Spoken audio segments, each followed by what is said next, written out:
শেখ হাসিনাকে আমরা বাংলাদেশে ফিরিয়ে এনে গণহত্যার দায়ে দণ্ডিত করব।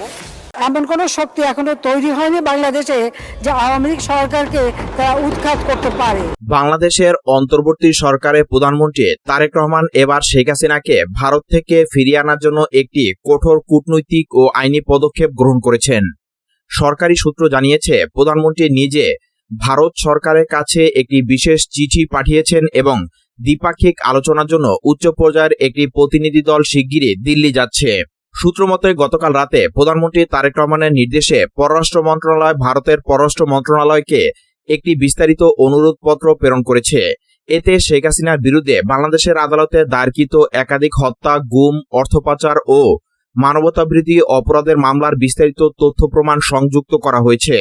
সরকারের পক্ষ থেকে বলা হয়েছে, এটি শুধু একজন ব্যক্তির প্রত্যর্পণ নয়, বরং ন্যায় বিচার ও গণতন্ত্রের প্রতি আমাদের অঙ্গীকারের প্রশ্ন। প্রধানমন্ত্রী তারেক রহমান গতকাল এক সংক্ষিপ্ত প্রেস ব্রিফিংয়ে বলেন, শেখ হাসিনা 15 বছর ধরে দেশকে লুটপাট করে যে ধ্বংসযজ্ঞ চালিয়েছেন তার বিচার বাংলাদেশের মাটিতেই হতে হবে। আমরা ভারত সরকারের কাছে আন্তরিকভাবে আশা করছি যে তারা দ্বিপাক্ষিক সম্পর্ক ও আইনি প্রক্রিয়ার স্বার্থে এই অনুরোধকে ইতিবাচকভাবে বিবেচনা করবেন। তিনি আরও বলেন যে প্রয়োজনে আন্তর্জাতিক আদালত ও ইন্টারপোলের মাধ্যমেও এই প্রক্রিয়াকে ত্বরান্বিত করা হবে। কূটনৈতিক সূত্র জানিয়েছে, এবারে পদক্ষেপ আগের চেয়ে অনেক বেশি জোরালো। শুধু প্রত্যর্পণ অনুরোধ নয়, সাথে ভারতের বাণিজ্য, জ্বালানি ও সীমান্ত ব্যবস্থাপনা সংক্রান্ত বিষয়গুলোকে লিভারেজ হিসেবে ব্যবহারের কৌশল নেওয়া হয়েছে বলে অভ্যন্তরীণ আলোচনায় উঠে এসেছে।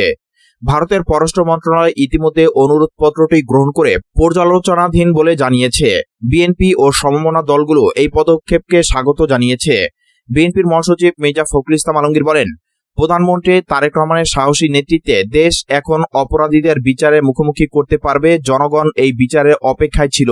তবে আওয়ামী লীগের নেতারা এটিকে রাজনৈতিক প্রতিহিংসা বলে অবহিত করেছেন। দলের একজন শীর্ষ নেতা নাম প্রকাশ না করার শর্তে বলেন, এটা কোনো আইনি প্রক্রিয়া নয়, বরং ক্ষমতা দখলের পর প্রতিপক্ষকে নির্মূল করার ষড়যন্ত্র। আইন বিশেষজ্ঞরা জানিয়েছেন, শেখ হাসিনার প্রত্যর্পণ প্রক্রিয়া জটিল হলেও ভারত বাংলাদেশের মধ্যে বিদ্যমান এক্সট্রাডিশন চুক্তি এবং দুদেশের সাম্প্রতিক কূটনৈতিক সম্পর্কের পরিপ্রেক্ষিতে এবার সম্ভাবনা উজ্জ্বল। প্রধানমন্ত্রী তারেক রহমানের এই কঠিন অবস্থান দেশ বিদেশে ব্যাপক আলোচনার জন্ম দিয়েছে। সরকারি সূত্র জানিয়েছে, আগামী 2 সপ্তাহের মধ্যে ভারতের প্রতিক্রিয়া পেলে পরবর্তী পদক্ষেপ নেওয়া হবে। জনগণের মধ্যে এখন প্রশ্ন, শেখ হাসিনা কবে দেশে ফিরবেন এবং বিচারের মুখোমুখি হবেন। শেখ হাসিনাকে গ্রেফতার করে দেশে ফিরিয়ে আনার জন্য প্রধানমন্ত্রী তারেক রহমানের এই কঠিন কূটনৈতিক পদক্ষেপ বাংলাদেশের রাজনৈতিক ইতিহাসে একটি নতুন অধ্যায়ের সূচনা করতে পারে। গত কয়েক দশক ধরে দেশের রাজনীতিতে যে বিভাজন ও প্রতিহিংসার রাজনীতি চলছে তার একটি সমাপ্তি ঘটাতে এই প্রক্রিয়া গুরুত্বপূর্ণ ভূমিকা রাখবে বলে মনে করছেন রাজনৈতিক বিশ্লেষকরা। প্রধানমন্ত্রী তারেক রহমানের নেতৃত্বে অন্তর্বর্তী সরকার যে সাহসী অবস্থান নিয়েছে তা শুধু শেখ হাসিনার প্রত্যর্পণের বিষয় নয়, বরং জনগণের দীর্ঘদিনের ন্যায় বিচারে আকাঙ্ক্ষাকে প্রতিফলিত করে। এই পদক্ষেপের মাধ্যমে সরকার স্পষ্ট করে দিয়েছে যে কোনো ব্যক্তি, তিনি যতই ক্ষমতাশীল হোক না কেন, আইনের ঊর্ধ্বে নন। 2008 সাল থেকে 2024 সাল পর্যন্ত আওয়ামী লীগের শাসনামলে দেশে যে ব্যাপক দুর্নীতি, গুম, বিচার বহির্ভূত হত্যাকাণ্ড এবং অর্থ পাচারের অভিযোগ উঠেছে তার সুষ্ঠু তদন্ত ও বিচার নিশ্চিত করতে শেখ হাসিনার উপস্থিতি অত্যন্ত জরুরি। সরকারি তথ্য অনুসারে শেখ হাসিনার শাসনকালে হাজার হাজার কোটি টাকা বিদেশে পাচার হয়েছে, যা দেশের অর্থনীতিকে দুর্বল করে দিয়েছে। প্রধানমন্ত্রী তারেক রহমানের চিঠিতে এসব প্রমাণাদি সংযুক্ত করে ভারত সরকারের কাছে আবেদন জানানো হয়েছে, যা আইনি প্রক্রিয়াকে আরও শক্তিশালী করেছে। ভারত বাংলাদেশ সম্পর্কের প্রেক্ষাপটে এই অনুরোধ একটি সংবেদনশীল বিষয়। দুদেশের মধ্যে রয়েছে ঐতিহাসিক, সাংস্কৃতিক ও অর্থনৈতিক সম্পর্ক।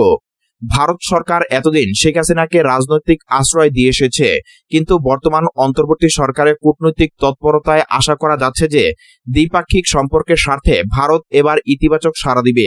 কূটনীতিকরা মনে করেন, বাণিজ্য, জ্বালানি আমদানি, সীমান্ত নিরাপত্তা এবং তিস্তা পানি বন্টন সহ বিভিন্ন ইস্যুতে লিভারেজ ব্যবহার করে সরকার এই প্রক্রিয়াকে ত্বরান্বিত করতে পারে।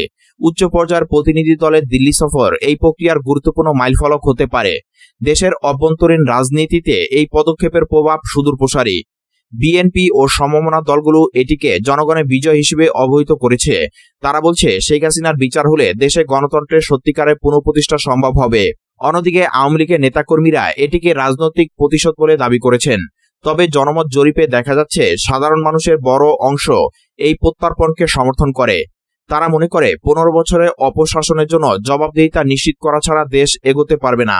আইনি দিক থেকে বিশেষজ্ঞরা বলছেন, প্রত্যর্পণ প্রক্রিয়া সময় সাপেক্ষ হলেও সম্ভাবনা উজ্জ্বল।